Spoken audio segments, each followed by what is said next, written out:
खादम भाई ये ले रहा था चिकन लगा के थे। जी आपको लगा देंगे। चिकन की प्लेट लग रही है आज। जी ये चिकन की प्लेट लग रही है। भाईजान एक मिनट तो दिखाएं। जी ये प्लेट लग रही है सारी। पीस बताएं कौन कौन से ये डाल सारी ये लेग पीस डाल रहा हूँ। ये लेग मुझे बोले ना। जी ये लेग पीस लेग पीस डाल रहे और ये चेस्ट पीस। ये चेस्ट पीस है। आपने ये कौन सा है? ये चेस्ट पीस है। ठीक है, एक और पीस डालें, कौन सा डालेंगे? ये विंग्स वाला पीस है। ये विंग्स। ये लो सर। ठीक हो गया। 3 रोटियां डाल दी हैं। हाँ जी जी ये लो वाह जी सर। वाह। ये सर आपके लिए प्लेट। सर ये आपने हमारे लिए लगाई जी है? आपके लिए लगाई क्या है। प्राइस होगी? इसकी प्राइस 700 रुपया है। कितनी? 700 रुपया प्राइस है। 700। जी ठीक, इससे रिफिल भी मिलेगा? जी फिर भी मिलेगा। जी ठीक है भाई। और ये बता दे, ड्रेस बता दें आप। ड्रेस महमूद बूटी स्टेशन दरोगे वाला चौक मेन जीटी रोड। इसमें क्या क्या डाला है आपने? बोटियों के चनों के अलावा क्या डाला है और आपने?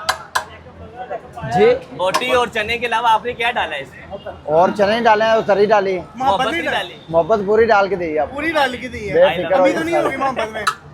जी वकास साहब खुश हैं आप? मैं कहता हूँ मैं फुल खुश जी देखो। आप भी खुश हैं? जी मैं फुल खुश हूँ। मजा आया यार वीडियो में? मजा आया फुल जबरदस्त।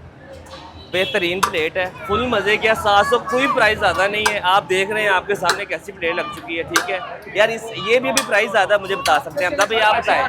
ठीक है ये प्राइस ज़्यादा नहीं है। Most welcome. बट मुर्ग चले और महमूद पूरी स्टेशन के बिल्कुल नीचे बट मुर्ग चले।